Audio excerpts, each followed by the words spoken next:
Senator Bato de la Rosa had an emotional moment while in COVID-19 isolation. It was because of his daughter who also got infected with the virus.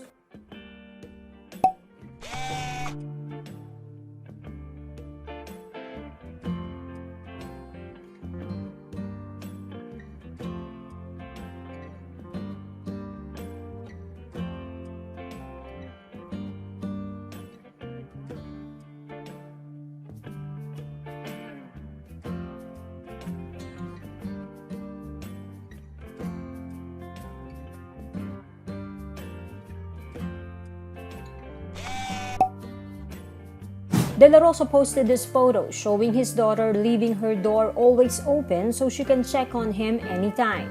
They have been together battling the virus but had to be separated on her birthday.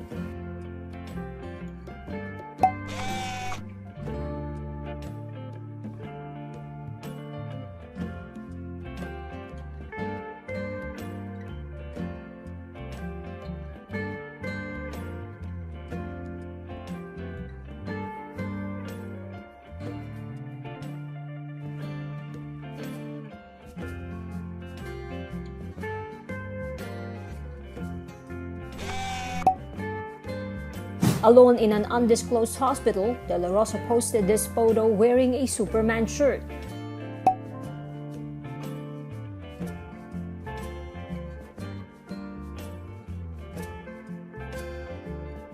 The senator has this promise to God when he wins his COVID battle.